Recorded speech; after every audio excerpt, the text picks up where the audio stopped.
আমাদের সমাজে একটা কথা মাঝে মাঝে পত্রিকায় লেখে, মিডিয়ায় বলে যে প্রকৃতির সামনে সবাই ধরাশায়ী।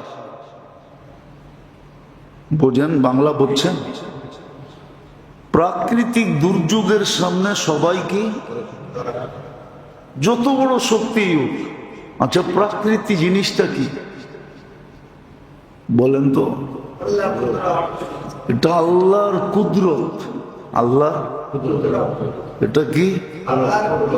আল্লাহর কুদরত। এটার নামই আল্লাহর কুদরত, এটার নামই আল্লাহর শক্তি।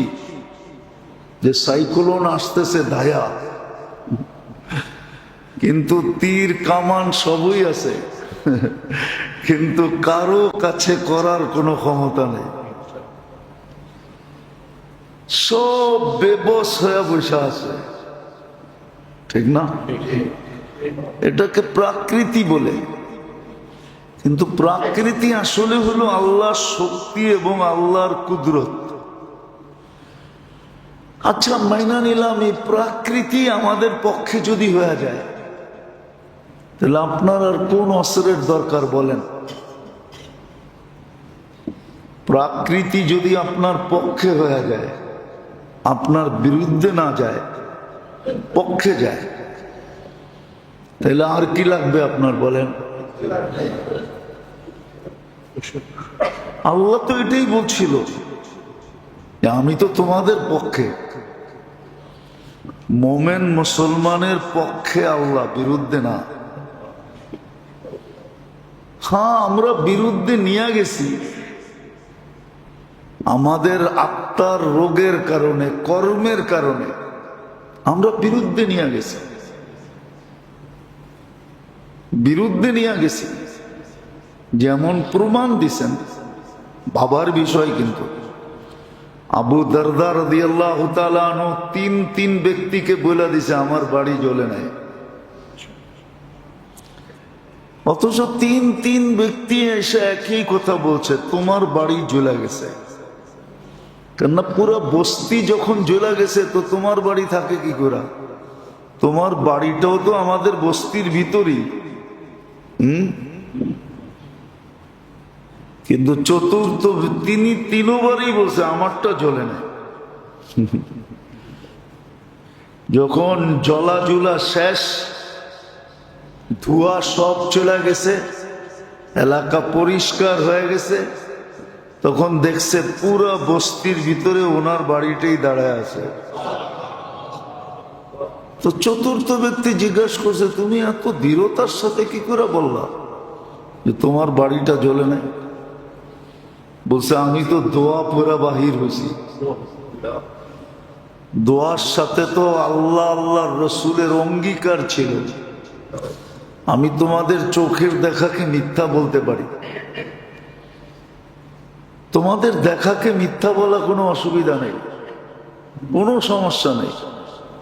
তোমরা ভুলও দেখতে পারো। চক্ষু মাঝে মাঝে মানুষকে ভুলও দেখায়, চক্ষু মাঝে মাঝে মানুষকে ভুলও দেখায়, কান মাঝে মাঝে মানুষকে ভুলও শোনায়, জবান মানুষকে মাঝে মাঝে ভুলও বলায়, হাত মানুষের হাত মাঝে মাঝে ভুলও ধরায়, পাও মাঝে মাঝে ভুল দিকেও চালায়, ব্রেন মাঝে মাঝে ভুল জিনিসও চিন্তা করে। সবগুলোর ভিতরে ভুলের সংমিশ্রণ আছে, কিন্তু আল্লাহ আল্লাহ রসুলের কথার সাথে তো ভুলে কোনো সংমিশ্রণ নাই। উনি তো বলছেন এই দোয়া যে সকালবেলা পড়বে, সন্ধ্যা পর্যন্ত হঠাৎ বিপদ এখানে আসতেই পারে না। আর আগুন লাগাটা তো হঠাৎ বিপদ ছিল। আমি তোমাদের কথা বিশ্বাস করি তো করি কি করে? আল্লাহ যদি প্রমাণ না দিতেন তাইলে না কথা ছিল। প্রমাণ তো আছে, হাজারো প্রমাণ রাখা আছে। তো যেটা বুঝাইতেছিলাম, দেহের অসুস্থতা আমাদেরকে অস্থির করে ফেলে। কিন্তু আমরা যে বিতর্কতভাবে আত্মাগতভাবে অসুস্থ, যেটার কারণেই মুসলমান আজকে এত পিছে, সব থাকা সত্ত্বেও পিছে। আল্লাহ পক্ষে আল্লাহ অঙ্গীকার দেওয়া সত্ত্বেও পিছে, নাইলে মুসলমানের এই দুরবস্থা হবে কেন? যেই দুরবস্থার চিত্র আজকে আমাদের সামনে ফুটে উঠতেছে, যেই দুরবস্থার চিত্র আমাদের সামনে দিন দিন প্রস্ফুটিত হইতেছে। আর এই কথা সত্য। আমাদের একটা প্রবাদ বাক্য আছে, সোজা আঙ্গুলে ঘৃণা উঠলে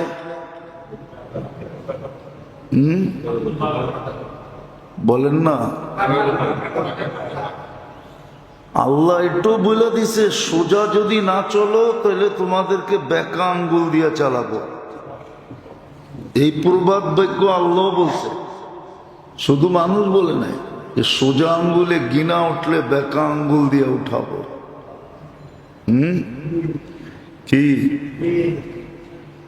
মুখে না মানলে হাত দিয়া মানাবো, একটু আল্লাহ বলে দিছে, ইল্লাম ইয়াতুবু ফাআনা তাবিবুহুম। সোজা হয়ে যদি না চললা তা আমি বেকা করব, বেকা করব। কেননা এটার পিছনে একটা কারণ আছে। হ্যাঁ, তোমাদেরকে জন্ম দিছি নিষ্পাপ, অঙ্গীকার বন্ধুর সাথে লজ্জিত করব না। বন্ধুকে কিয়ামতের দিন লজ্জিত করব না। বিদায় বন্ধুর সামনে যাওয়ার আগে যতটুক সম্ভব তোমাদেরকে ওয়াশিং মেশিনে ওয়াশ করব, ওয়াশ করব,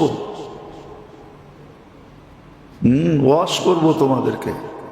এই জন্য মুসিবত দুই তিন কারণে আসে। একটা তো মুসিবত কারোর উপরে আসে মর্তবা বাড়ানোর জন্য, পদ বাড়ানোর জন্য, পদ বাড়ানোর জন্য মুসিবত আসে।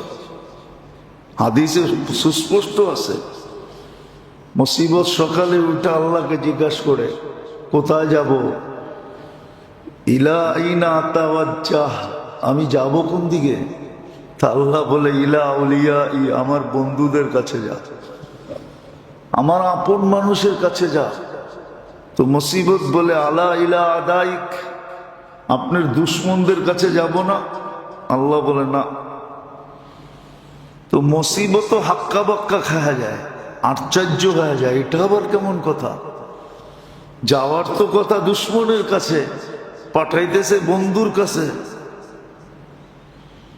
তো মুসিবত জিজ্ঞেস করে কেন? তা আল্লাহ বলে, ইন্নী উরিদু আন উআযযিবাহুম, দুশ্মনদেরকে আরো শাস্তি বাড়ায়া দিতে চাইতেছি। এই জন্য তুমি ওদের কাছে গেলে বেনিফিট দিতে হবে, বিদায় বেনিফিট দিতে চাই না, লাভ দিতে চাই না। বলছে বন্ধুদের কাছে কেন যাব? বলে দুই কারণে, ইন্নী উরিদু আন উতাহহিরাহুম, একটা হলো আমি ওদেরকে পবিত্র করতে চাই, এটা হলো প্রথম কারণ। বেকা আঙ্গুল, এটার নামই বেকা আঙ্গুল, আমি ওদেরকে পবিত্র করতে চাই। আচ্ছা বলেন তো সত্য করে, করুণার সময় যতটুকু আল্লাহ আল্লাহ করছেন, বলেন আজকে ওর 100 ভাগের 1 ভাগ করেন? না, সবাই মনে হয় মানে নাই। করুণার সময় যতটুকু আল্লাহ আল্লাহ করছেন, যেন করুণা না হয়, ঠিক না? দোয়ার ছড়াছড়ি ছিল, প্রত্যেক মসজিদের সামনে করুণার দোয়া লেখা। এখন কোন মসজিদের সামনে করুণার দোয়া লেখা নেই, আছে নাকি? প্রত্যেক বাড়ির গেটে করুণার দোয়া লেখা, এখন কারো গেটে করুণার দোয়া লেখা নেই। অথচ এই দোয়া তো আজীবন পড়ার জন্য দিছিলেন, শুধু করুণা হওয়ার জন্য দিছিলেন নাকি?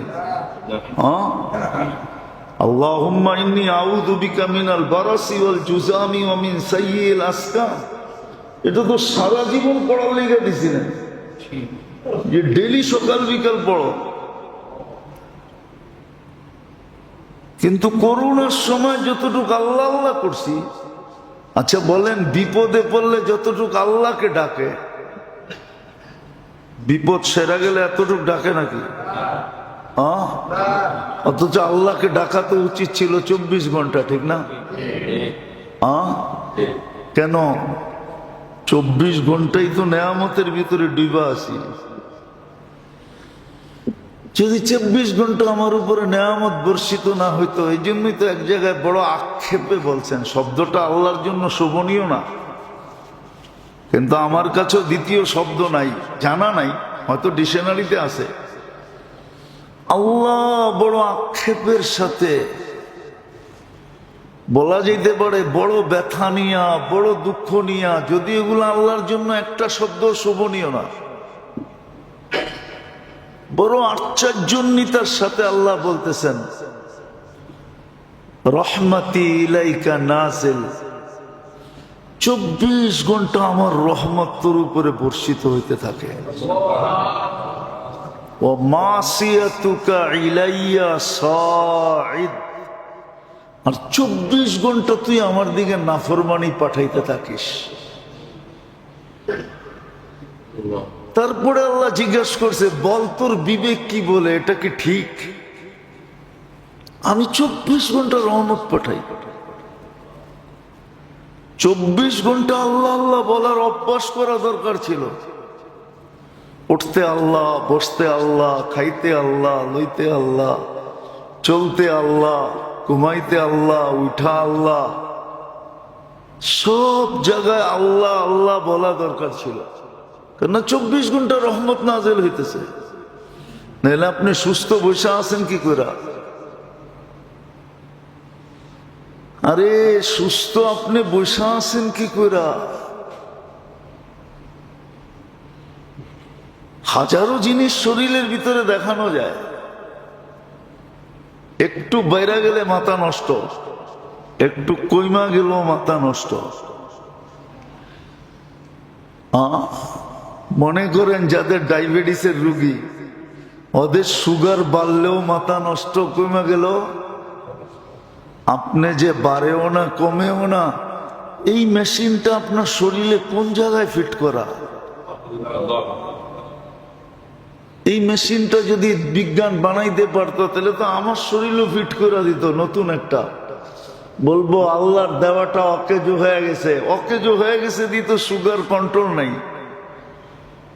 আপনারটা যে কন্ট্রোলে আছে, এই মেশিনটা কোন জায়গায় ফিট করা? ডাক্তারদেরকে জিজ্ঞাসা করেন তো, যে এই মেশিনটা কোন জায়গায় ফিট করা। হাড্ডির কোন জয়েন্টের কোন পয়েন্টে ফিট করা, হাড্ডির কোন জায়গায় ফিট করা, রগের কোন রগের ভিতরে ফিট করা, বলুক ডাক্তারি দুনিয়া, বলুক আমাকে কোন জায়গায় ফিট করছে। হ্যাঁ, আপনার ভিতরে একটা সিস্টেম আছে, বুঝবেন কিনা জানি না, তারপরও বুঝাইতেছি। আমাদের ভিতরে রক্তের দুইটা সেল আছে, একটা হলো হোয়াইট সেল আর একটা হলো রেড সেল।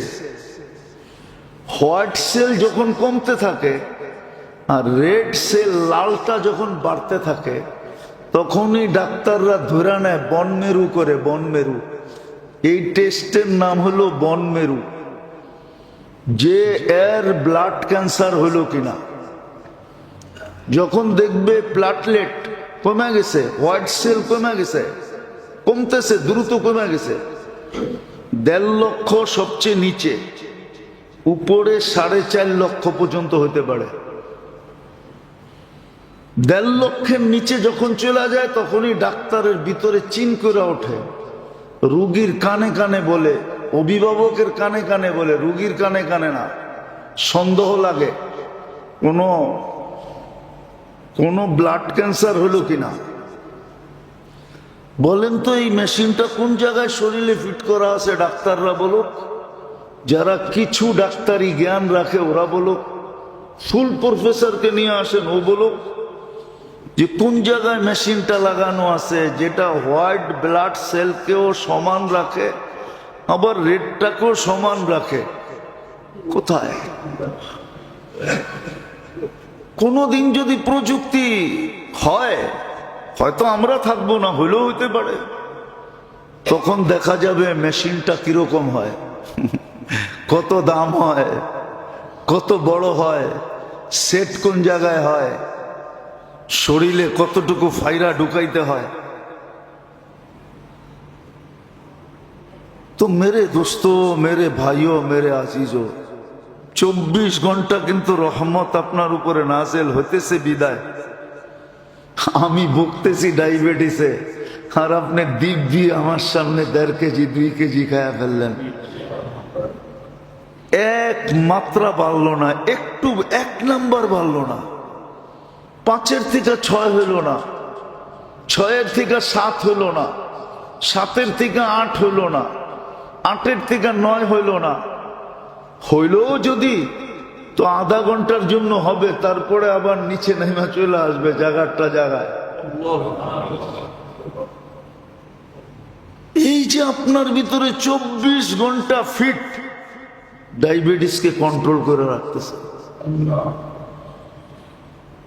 আপনার রক্তের কণিকাকে কন্ট্রোল করে রাখতেছে, আপনার আয়রনকে কন্ট্রোল করে রাখতেছে, আপনার সল্টকে কন্ট্রোল করে রাখতেছে। প্রেশার নিচে হয়ে গেলে ডাক্তাররা কি বলে? আরে বলেন না, তাড়াতাড়ি একটা স্যালাইন খায়া ফেলেন, ঠিক না? কেন? ওটার ভিতরে লবণ আছে, চিনি আছে, লবণ আপনাকে প্রেশার বাড়ায় দিছে। আপনার ভিতরে যে নরমাল রাখলো কোন মেশিন দিয়া? সারা দিন তো আল্লাহ আল্লাহ করা দরকার ছিল। আমি তো 2-4টা দেখাইলাম, 200-400 দেখানো যায় এই শরীর ভিতর থেকে। এটাকে ফাইরা আপনাকে সামনে খুলা ধরা যায়। ভালোবাসার কথা মনে ওঠে, এই জন্য ধরে না, অপেক্ষা করে। কি করে? কি করে? ধরে না। আপনি বলবেন অপেক্ষা করতে গিয়ে পাইলেন, আমি হাদিস দিতেছি, ইয়াবসুতু ইয়াদাহু লাইলান হাত্তা ইয়াতুবা মাসিআন নাহার। রাত্রে হাত প্রসারিত করে বসে থাকে, যেন দিনের নাফরমান নাফরমানি করে ফিরে আসে, দিনের নাফরমান তওবা করে ফিরে আসে। আবার দিনের বেলা হাত প্রসারিত করে বসে থাকে, রাত্রের নাফরমান যেন দিনে আল্লাহর সাথে তওবা করে সন্ধি করে। আবার এই উম্মতের জন্য তো কয়েক হাত আগায় গেছে, এটা তো সবার জন্য ছিল, কিন্তু এই উম্মতের জন্য একটা বিশেষত্ব, রাত্রের কিছু সময় পর্যন্ত অপেক্ষা করেন, যখন দেখে আর কেউ আসে না, তখন নিজেই নাইমা চলে আসেন আর ডাকতে শুরু করেন যে দেখি ডাইকা ডাইকা কিছু পাই কিনা। আপনারা মনে হাইওয়েতে যান টান না, ঠিক না? যান কি বাসে উঠেই ঘুমায় যান, ঠিক না? চোখ টোক খোলা থাকে। দিনের বেলা দেখবেন ফ্ল্যাগ লয়া কিছু লোক রাস্তার পাশের দিকে ডাকে, হোটেলের সামনের দিকে কি করতে থাকে, আর রাত্রে দেখবেন টর্চ লাইট দিয়ে ডাকতে থাকে, আক্রান্ত হয়।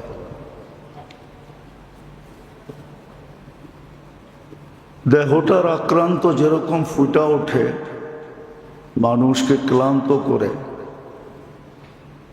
খুব কম মানুষ পাওয়া যাবে দেহের রোগে, আত্মার রোগে, ভিতরের রোগে আক্রান্ত হলে শরীরে ফুটা ওঠে না, ব্যথিতও হয় না, বিদায় সজাগও হয় না। এরকম অনুভূতিওয়ালা মানুষ লাখের ভিতরে একজন পাওয়া যাবে কিনা সন্দেহ।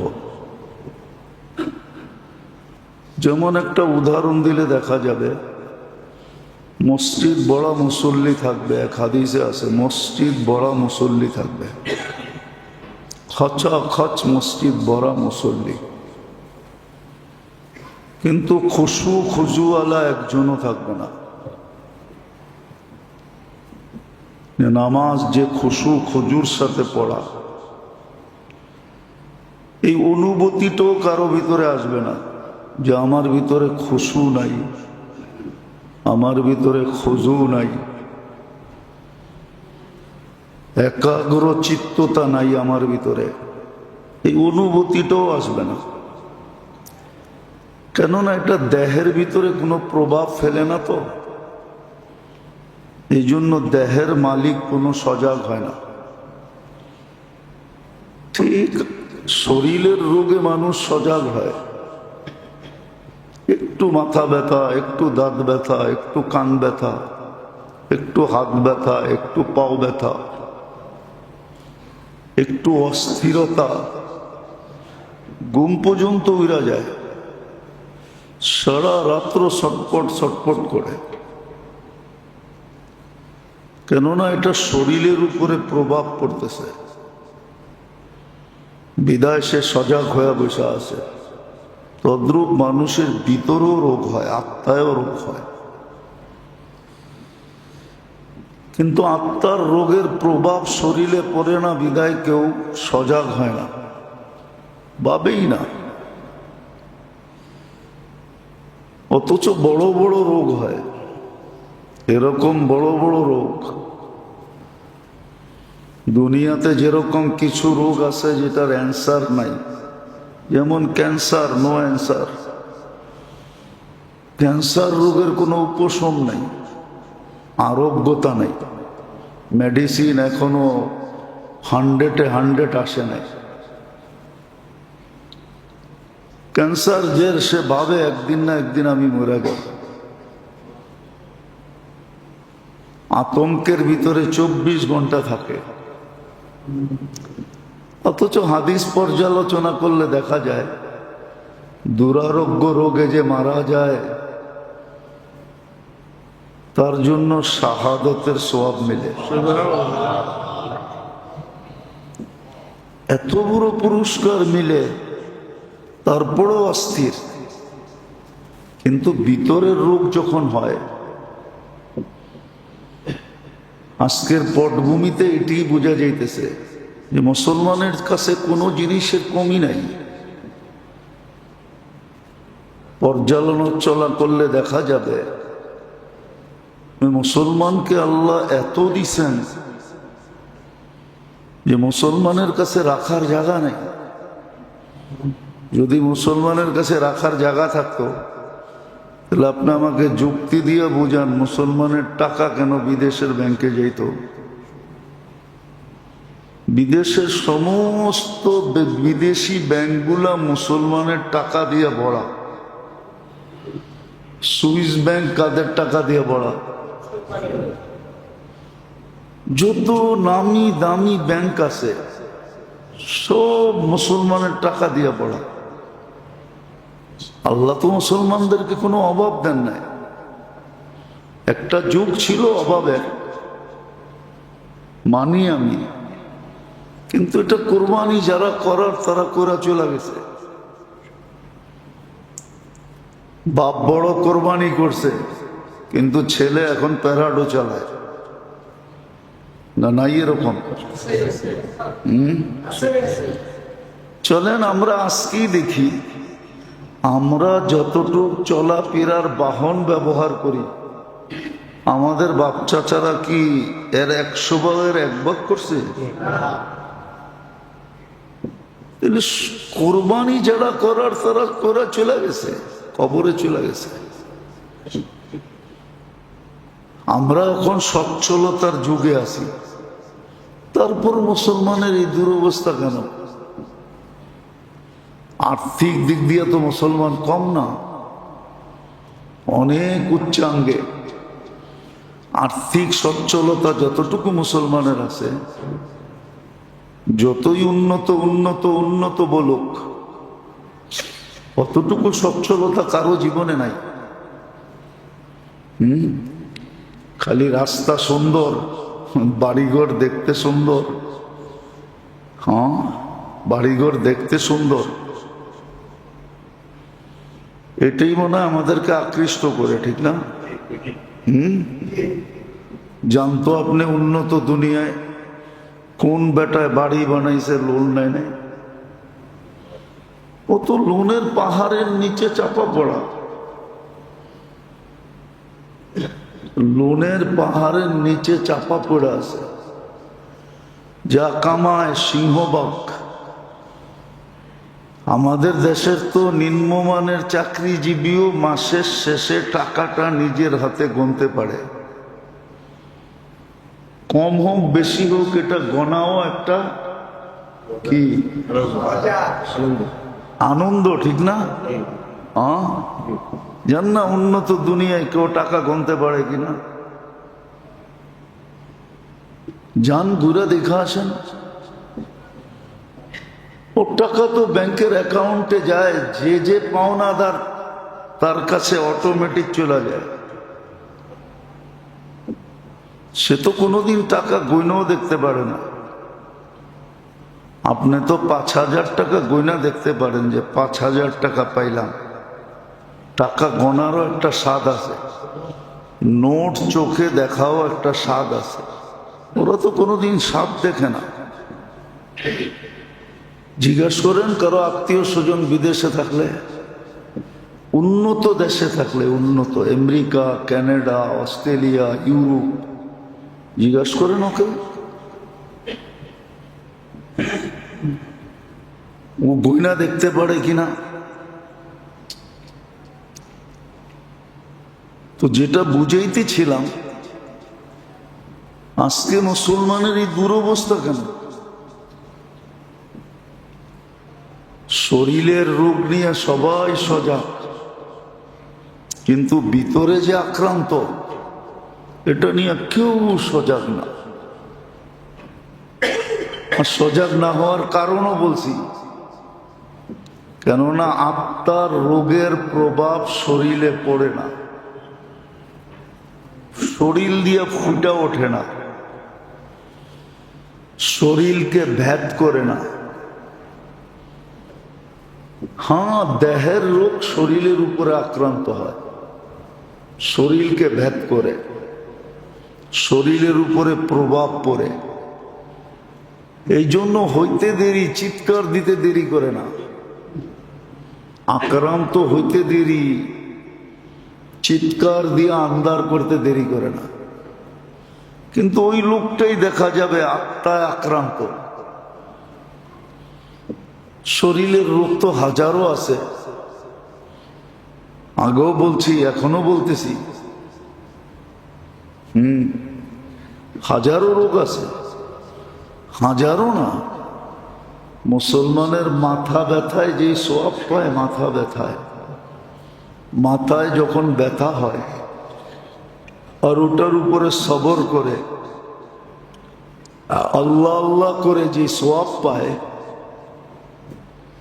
ওই সোয়াব ধরার মতো এই সৌরজগতে জায়গা নাই। হ্যাঁ, সত্য নাই, এই সৌর জগতের ভিতরে জায়গা নেই। কিন্তু তারপরও তো অস্থিরতার কমি নাই। কিন্তু আত্মা যে রোগে আক্রান্ত, দুনিয়ার রোগ তো মানুষকে লাভ হাতে ধরায় দিবে, বেনিফিট পাওয়ায় দিবে, সে লাভবান হবে, সওয়াব পাবে। এই জন্যই তো আল্লাহ রসুল হাসতেছিলেন। জিজ্ঞাসা করছে হাসেন কেন? বলছে তোমাদের অবস্থাকে ভাবতে যেয়ে হাসতেছি।